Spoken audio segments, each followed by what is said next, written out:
Da bi se sve ovo desilo, da imamo modernizaciju, da imamo digitalizaciju, potrebne su pare. A gde su pare?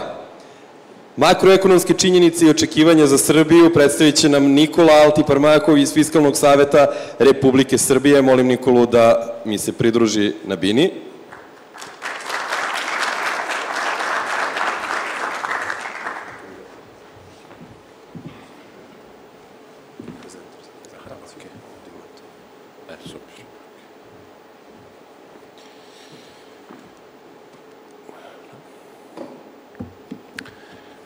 Poštovane dame i gospodo, veliko mi je zadovoljstvo što sam pozvan i što imam priliku da kao ekonomista se obratim na BIZIT jubilarnoj 10. konferenciji, a dodatni razlog više što mi je bilo veliko zadovoljstvo kada me Vesna pozvala je zapravo pre nego što sam postao ekonomista, ja sam zapravo diplomirao informatiku, tako da mi je veliko zadovoljstvo da se malo podsjetim tih nekih informatičkih trendova i da pokušam da vam pružim jednu sliku međunarodnih ekonomskih perspektiva sa posebnim osvrtom i na Srbiju, ali i na IT industriju i nadam se da će vam, iako niste ekonomisti, biti relativno pristupačno. Dakle, ovo su zvanične projekcije privrednog rasta u Srbiji koje i u glavnim zemljama koje su ekonomski partneri Srbije, od Evrozone preko Kanade do Kine i Amerike. I kao što možete videti, za Srbiju, vlada Srbije očekuje ubrzanje privrednog rasta u narednoj godini, ali ne samo za Srbiju, da zapravo u Evrozoni u čitoj Evropi se očekuje ubrzanje privrednog rasta u sledećoj godini, sa izuzetkom Amerike i Kine gde se očekuje zapravo usporavanje privrednog rasta u narednoj godini. Sad, pretpostavljam da vi, naročito imajući u vidu koliko je IT sektor globalizovan, da su vam možda i važnija očekivanja ekonomskih trendova u Evropi ili Americi, budući da verovatno imate partnere iz inostranstva, tako da ono što ću sad pokušati da vam objasnim je zapravo kako se vrše ekonomske projekcije, kako ih vrše ne samo mi u Srbiji, već i vodeće ekonomske institucije od MMF-a preko ECB-a i američkog Feda i da znate koliko su one same po sebi nesigurne i nepredvidive.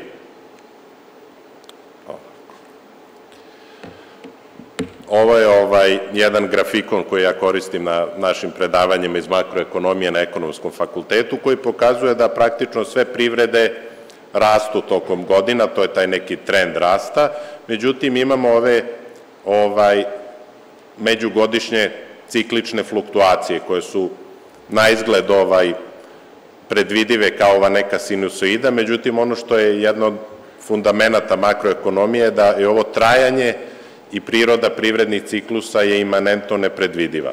Dakle, ne možemo da znamo kad će ekonomija da ubrza i naročito je teško projektovati ove prelomne tačke kada će ekonomija da krene na dole, odnosno kada će privredni ciklus da uspori ili kada ćemo ući u recesiju.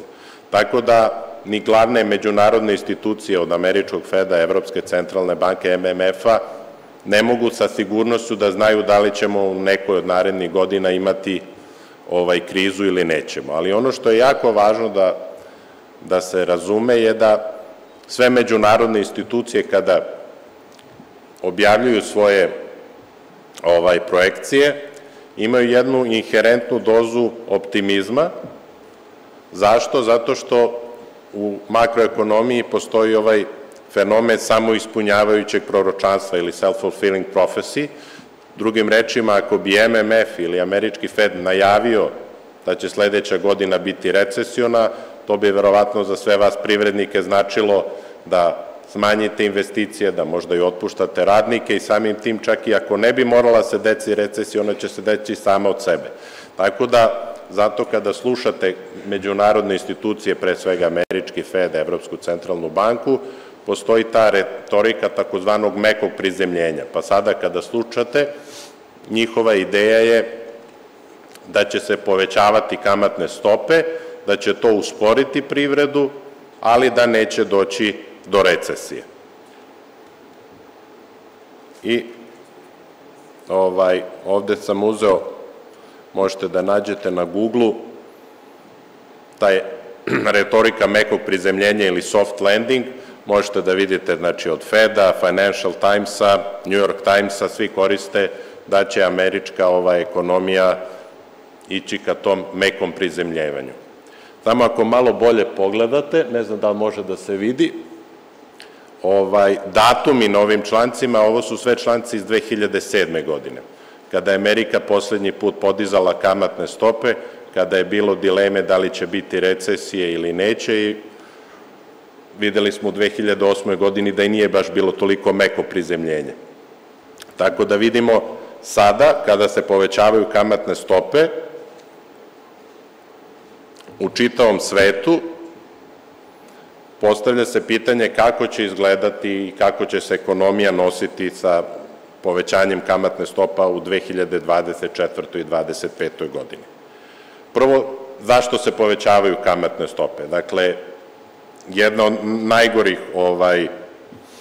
situacija koju možete da imate u privredi je kada vam se inflacija otrgne kontroli. Mi znamo ekstremni primer iz 90-ih, ali i svet zna veoma bolne primere takozvane stagflacije iz 70-ih i 80-ih godina.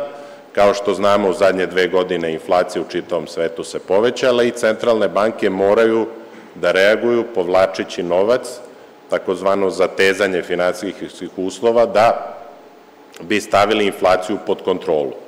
Deluje sada da inflacija pada, to je inflacija pada, to je činjenica, međutim, strah koje imaju centralne banke je da se ne ponovi ta epizoda iz 70. godina, kada ste zapravo imali 3 ciklusa, odnosno 3 talasa inflacije, pri čemu je svaki ciklus inflacije bio viši od prethodnog. Zašto se to dešavalo? Zato što centralne banke nisu dovoljno odlučno reagovale i građani i privreda su polako gubili poverenje u centralne banke i došli smo u tu čitavu deceniju stagflacije gde smo imali i nizak privredni rast i visoku inflaciju.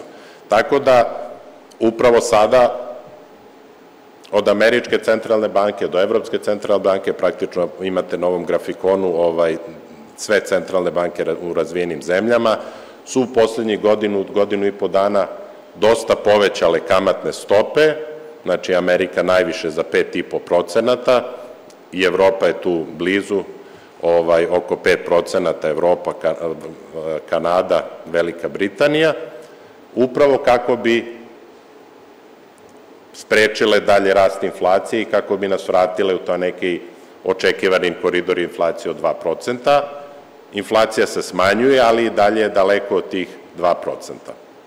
I ono što ste mogli da vidite prošle nedelje, veliki skok američke berze, kao rezultat na pozitivnu činjenicu da praktično između redova Američka centralna banka je najavila da neće više povećavati kamatne stope, između redova da se pročitati da je to slučaj sa Evropskom centralnom bankom i sa centralnom bankom Velike Britanije. Tako da su to tržišta gledale kao jednu pozitivnu situaciju, kao da je borba sa inflacijom iza nas i kao da sada se spremamo za ubrzanje privrednog rasta. Međutim, ono što je veliki problem i što treba imati u vidu je da kada povećavate kamatne stope, dakle treba od 18 do 24 meseca u proseku da se to povećanje kamatnih stopa i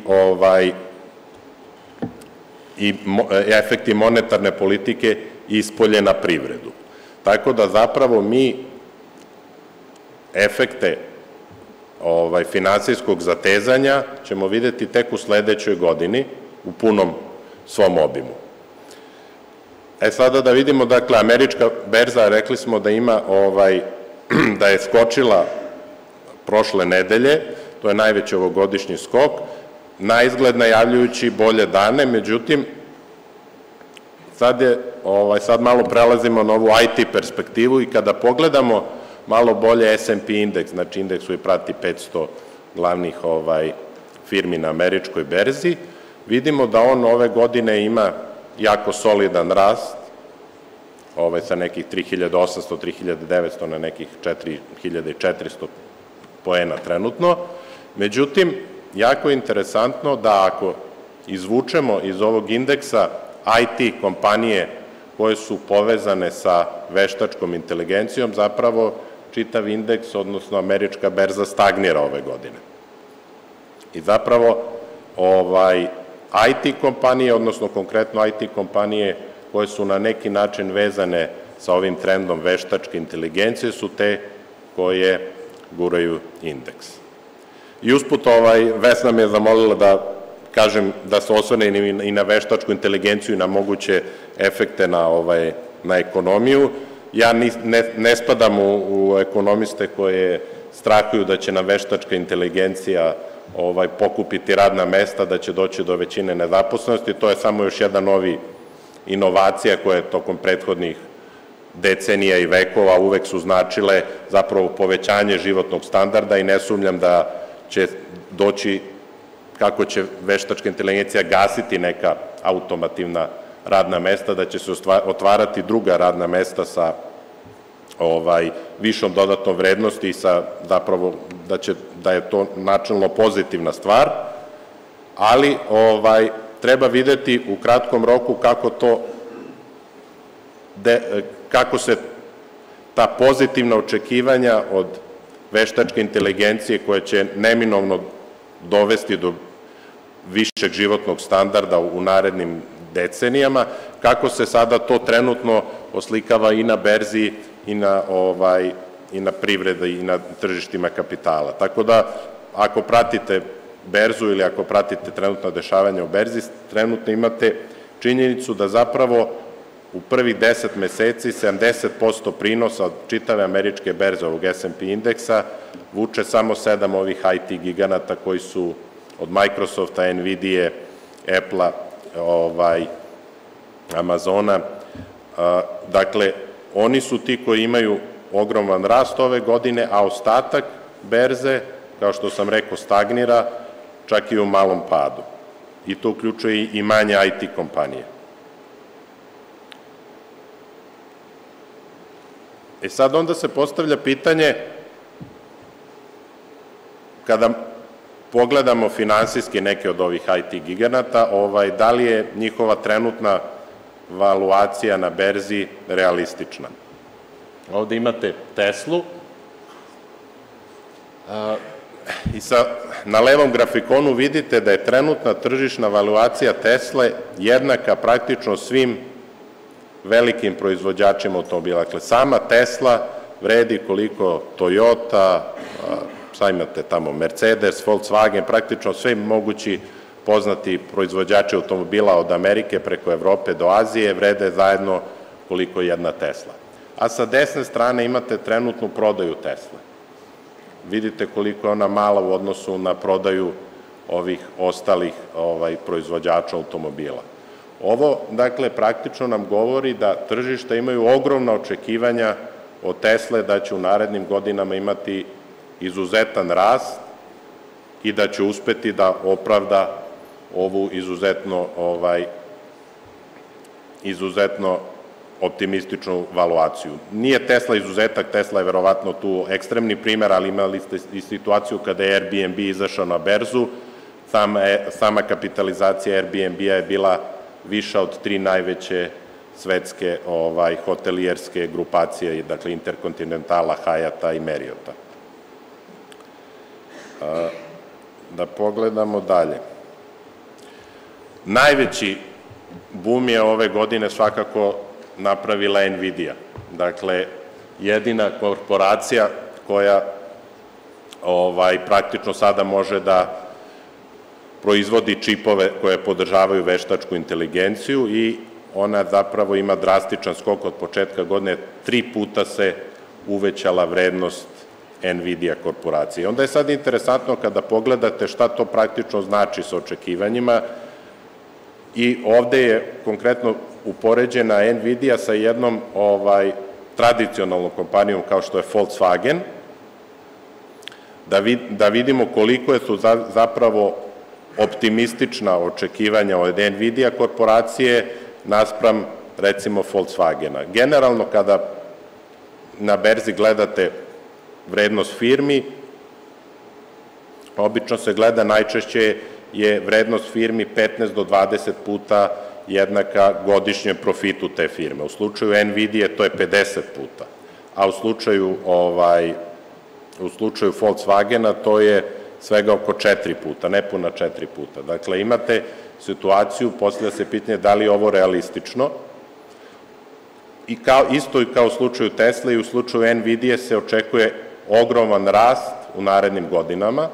Naravno, ove godine je NVIDIA uspela to da uradi, samo se postavlja pitanje da li će potražnja, koja je svakako eksplodirala ove godine, da li će prvo potražnja biti na tom nivou za čipovima za veštačku inteligenciju u narednim godinama, ali i ono ništa manje važno je da li će NVIDIA zapravo uspeti da zadrži svoju monopolsku poziciju. Jer kao što znamo, NVIDIA je trenutno jedina koja uspeva da produkuje čipove za veštačku inteligenciju, ali kao što znamo, Intel je nekad vladao, dok mu AMD nije pomrsio račune. Tako da sad ima mnogo konkurenata i sam AMD pokušava da izađe sa čipovima za veštačku inteligenciju. Dakle, NVIDIA može da očekuje da zaista održi ovu cenu deonica samo ukoliko nastavi da i u narednim godinama bude praktično jedini proizvođač, što je pitanje koliko je realistično očekivati. I ovo je, recimo, primer, naravno, znate, kada start-upovi kreću, u početku možete da imate visoke stope rasta, kao što je Amazon imao, međutim, kako rastete i kako firma postaje starija, znači, već nakon 20 godina ne možete da očekujete tako visoke stope rasta. Upravo ovaj primer da li će NVIDIA uspeti da održi i monopolsku poziciju i tolike visoke stope rasta. Znamo da, recimo, da neki poznati investitori u IT industriji poput Petera Thiela praktično u start-upove investiraju samo ukoliko imaju neku perspektivu monopolske pozicije, ali ovo je jako konkurentno tržište, tako da to su velike nepoznanice. I zapravo, kad sve ovo sad sumirate, možete da kažete da ova trenutna situacija u neku ruku podsjeća na dot-com optimizam 2000. godine. Ovde imate odnos Nasdaq 1000, dakle to je 100 najvećih IT kompanija u Nasdaqu, naspram indeksa Russell 2000, to su mala i srednja preduzeća na američkoj berzi. Vidjet ćete, dakle, da je valuacija sada toliko ekstremno pozitivnija na Nasdaq 100 u odnosu na Russell 2000, kao što je bila na dot-com optimizam 2000. godine. I pritom, da samo razjasnimo za vas koji možda ne znate generalno kako berze funkcionišu, oni koji su imali posla sa berzama kažu da na berzi imaju dva samo moda operandus. Jedan je pohlepa, drugi je panika. Kada je dot-com optimizam bio 2000. godine, svi su bili veoma optimistični, naravno, na internet revoluciju. I kada pogledamo 20 godina unazad, naravno, internet revolucija je promenila i privredu i životni standard, ali čini se da je berza bila previše pohlepna i previše očekivala u samom početku i sad se postavlja pitanje da li u ovom slučaju revolucije veštačke inteligencije, koja će nesumnjivo potpuno promeniti privredu u narednih par decenija, da li je ponovno berza u nekim slučajevima bila previše optimistična i da li možemo da očekujemo da se neke valuacije, neke od ovih firmi ispumpaju u narednih par godina. Naravno, ukoliko se one ispumpaju, to ne mora nužno da bude uvod u neku privrednu krizu ili slično, ali to je jedan rizik koji treba imati u vidu, koji je generalno makroekonomski rizik, a verovatno posebno interesantan za vas iz IT sektora. Sada ću proći kroz par mogućih rizika za privredna kretanja u narednoj godini, u narednim decenijama, ali jedna bitna stavka koju možda trebate imati u vidu, pošto mi ekonomisti stalno gledamo na stopu privrednog rasta, na prosečne plate, Ne treba zaboraviti da nije sve samo u prosečnoj stopi privrednog rasta i u prosečnim platama, već i u distribuciji dohotka. I ovde možete da vidite koliko je distribucija dohotka, ova crvena predstavlja bogatstvo 50% najsiromašnijih u Americi, a ova siva predstavlja bogatstvo 1% najbogatijih u Americi. Da vidite koliko je došlo do velike nejednakosti u predposlednje 3 decenije. U Evropi pa i u Srbiji možemo da vidimo slične situacije, mada ne ovoliko ekstremne. I ovo sada predstavlja naravno problem i za ekonomiju, zato što predstavlja izvor društvene nestabilnosti. Jer mi sad verovatno u Srbiji vidimo da su velike cene nekretnina, međutim ako pogledate u Americi, indeks i zapravo priuštivost nekretnina u Americi je sada na najnižem nivou u poslednjih 40 godina. Dakle, to prosečno medijalno domaćinstvo u Americi ima ogromnih problema da se skući. I to predstavlja problem između ostalog i za vođenje javnih finansija, jer kada imate velike društvene razlike, jako je teško stvoriti politički konsenzus za neko održivo vođenje budžeta, da nemate prekomerne deficite, kao što smo mi uspeli da tokom fiskalne konsolidacije eliminišemo deficite. Druge razvijene zemlje zapravo to ne uspevaju. I ovde imate u zadnjih četvrt veka tendenciju nominalnog rasta BDP-a i tendenciju nominalnog rasta javnog duga u razvijenim zemljama. Plavi je dug, a crveni je BDP. I možete vidjeti da praktično samo u Nemačkoj imate dug koji je na održivoj putanji u skladu sa rastom BDP-a. U svim drugim zemljama dug praktično apsolutno divergira od putanje rasta BDP-a i to znamo da pre ili kasnije će biti neodrživo i vodit će u ovu ili onu vrstu krize ili javnog duga ili inflacije, jer inflacija je drugi način praktično da istupite dugove.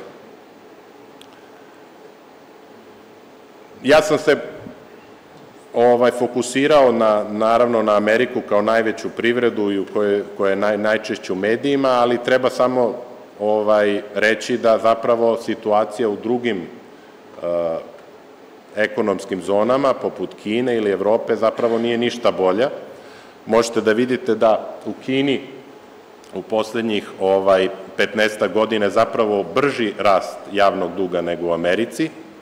I ono što je jako interesantno, i u Kini imate, i ne samo u Kini, nego i u drugim zemljama eurozone, imate brz rast privatnog duga, što takođe može da bude potencijalni izvor krize. Konkretno u Kini ono što se dešava je, Kina je imala visoke stope privrednog rasta u prethodnim decenijama. Jako često kad imate visok privredni rast imate i visoke stope zaduživanja. Problemi nastaju kada privredni rast uspori i taj teret duga postane neodrživ. Konkretno smo to videli i imamo prilike da vidimo na primjeru Kine, na njihovom tržištu nekretnina, gde su 2 giganta već bankrotirala. Dakle, i u Kini situacija nije toliko ružičasta i zato se i očekuje usporavanje Kine u sledećoj godini. A po našu žalost, najveći i najbrojniji izazovi su zapravo u Evropi. Dakle, sve ove probleme koje imate u Americi sa rastom kamatnih stopa, sa pitanjem održivosti duga imate u Evropi i rekao bih oni su tu još izraženiji. Naprimer, ako pričamo o povećavanju kamatnih stopa i tržištu nekretnina, verovatno svi koji imate kredite stambene, znate da kako se povećava Euribor, tako se povećava i rata za otplatu stambenih kredita i to naravno predstavlja direktan teret na domaćinstva. U Americi je interesantno bolja situacija. Amerika ima najrazvijenija finansijska tržišta, uključujući i najrazvijenije stambene kredite i oni imaju praktično fiksirane, većina kredita je fiksirana na 30 godina sa fiksnom kamatnom stopom od 2,5-3%, tako da ovo povećavanje kamatnih stopa još uvek nije toliko pogodilo Ameriku koliko pogađa Evropu. Verovatno ste videli za velika pad cena nekretnina od Švedske preko Nemačke. Ono što je isto takođe veliki problem u Evropi je što Evropa, za razliku od Amerike, nije federalna država. Dakle, Evropa ima jednu monetu, evro, ali nemaju jedan budžet, što je veliki problem, jer imate prezadužene članice evrozone, pre svega Grčku i Italiju, ali, nažalost, nije ništa bolja situacija sada ni u Španiji, pa čak i u Francuskoj, koje se u velikoj meri oslanjaju na Evropsku centralnu banku da ih štampanjem novca kupuje njihove obveznice, da ih finansira, što će naravno otežati borbu sa inflacijom i stabilizaciju u Evropi. I onda, pored svih ovih ekonomskih problema koje sam pričao, naravno, vi znate i sami da su ove geopolitičke tenzije najizraženije u Evropi, od rata u Ukrajini preko snabdevanja energenata do migrantske krize. Tako da ovo je nešto što treba imati u vidu, da čitava svetska ekonomija, od Amerike do Evrope, se susreće sa velikim izazovima u narednoj godini i u narednih par godina. Da li će se to manifestovati kao recesija, vidjet ćemo. Sigurno da će, imajući u vidu na dolazeće američke izbore u Americi, sve administracija biti zainteresovana da se ta kriza ne efektuira sledeće godine. Međutim, kada imate situaciju kakvu smo imali nulti kamatni stopa, što je apsolutno atipično u zadnjoj deceniji, onda se usled toliko novca stvore veliki potencijalni baloni u različitim delovima privrede, u različitim delovima tržišta i pre ili kasnije oni moraju ili da se izduvaju ili u nekim recesijama da to budu i ozbiljnija pucanja balona. I onda na kraju da vidimo šta Srbija može da uradi u takvom međunarodnom okruženju. Ono što je dobra vest je da Srbiji ne preti neka neposredna kriza, čak i ukoliko se desi recesija ili neka finansijska kriza u Americi ili Evropi. Srbija sa jedne strane ima dovoljno visoke devizne rezerve da može da očuva stabilnost kursa, sa druge strane, nakon fiskalne konsolidacije, javni dug je uslovno, može se reći, pod kontrolom u Srbiji. Nismo ni malo zaduženi, ali nismo ni toliko zaduženi kao neke zemlje u regionu da treba da strepimo od nekih finansijskih prelivanja na Srbiju. Tako da u tom kratkom roku smo, može se reći, možemo biti relativno mirni. Naravno, ako se desi recesija ili dodatno usporenje u Evropi i našim glavnim trgovinskim partnerima, svakako da će i privredni rast u Srbiji dodatno oslabiti, ali neko sad krizna žarišta i neko ozbiljno efektuiranje kriza poput destabilizacije kursa ili javnih finansija, to ne treba očekivati. Međutim, ono što je važno za dugoročnu, za Srbiju, kako bi naravno krenuli da dostižemo životni standard pre svega zemalja u istočnoj Evropi, pa onda i u evrozoni, važno je taj dugoročni rast.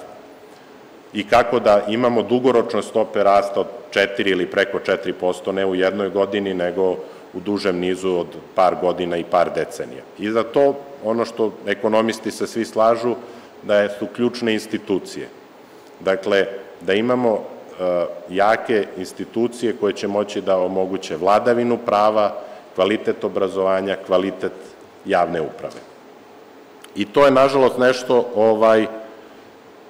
gde su najveći izazovi u Srbiji, gde neke od reformi koje smo neuspešno sprovodili u prethodnim godinama još uvek nismo uspeli da izvedemo na pravi put. I to je, nažalost, nešto što možemo da očekujemo da ukoliko ne rešimo da će negativno uticati i na privredni rast Srbije, a pretpostavljam i pre svega na IT sektor. Dakle, radi se o tome da bilo je dosta priča, mi smo inače i sarađivali kao Fiskalni savet sa vladom oko unapređenja poreskog sistema, bilo je pitanje da li se rast, pre svega rast IT sektora može bazirati na poreskom sistemu i poreskim olakšicama. To je nešto zapravo što na dugi rok ne možete da bilo koji sektor na taj način favorizujete, morate da imate ujednačen poreski sistem gde će svi plaćati jednak porez bez obzira su u IT sektoru ili u nekom drugom sektoru, ali ono čini se što je, evo možete i vi da me demantujete, što je izdvojilo Srbiju je zaista jedna kvalitetna obrazovna struktura koju smo imali u prethodnim decenijima i kvalitetno obrazovanje koje je uspelo da iznedri veliki broj IT stručnjaka. Ono što se, i naravno, tu je i ministar rekao, od Fondacije Petlja do resornih ministarstava unapređen je, dakle, unapređen je program obrazovanja, međutim, zato što nismo uspeli da sprovedemo adekvatnu racionalizaciju javnog sektora, da imamo adekvatne platne razrede u javnom sektoru, sada imamo problema da li će te nove, bolje programe imati ko da predaje, zato što su nekonkurentne plate, pre svega nastavnika iz matematike, ali i iz informatike, i generalno, zbog neuspešne te reforme platnih razreda, vi sada u javnom sektoru znate verovatno da ne možete da priuštite ozbiljne stručnjake da ih platite, jer jednostavno plate u javnom sektoru su nekonkurentne. Taj raspon između minimalne i maksimalne plate koji postoji u javnom sektoru u Srbiji praktično ne postoji ni u jednoj evropskoj zemlji. I to je veliki problem zato što, upravo kao što sam rekao, za dugoročni rast neophodne su jake institucije, jako obrazovanje, a u tom slučaju nam je potreban i javni sektor koji mora biti adekvatno plaćen. I možda da završim sa ovim sledećim slajdom, koji upravo naglašava važnost obrazovanja. Ovde vidite jasnu korelaciju između životnog standarda i kvaliteta obrazovanja, konkretno ovde je mereno na testovima iz matematike. Dakle, nema razvijenih zemalja sa visokim životnim standardom bez kvalitetnog obrazovanja, konkretno iz matematike i ostalih naučnih disciplina. Evo, toliko od mene. Hvala puno, Nikola. Molim vas da ostanete ovde na bini sa mnom. Imamo vremena za jedno pitanje. Ukoliko neko želi da postavi, može da se javi i da postavi pitanje, a molim koleginicu da donese poklon. Svaki govornik dobija za rođendanski vizit, naravno, od naših prijatelja iz Medij grupa, jedan lep poklon paket, tako da je spreman i za Nikolu. A ako neko želi da se javi, da postavi pitanje, zvučalo je izuzetno interesantno, Srbija nema razloga da strahuje, ali ima razloga, tako da smo podeljenih mišljenja. U svakom slučaju, nemamo pitanja. Hvala puno, Nikola. Možete slobodno da ga pozdravite, što ste se uspavali.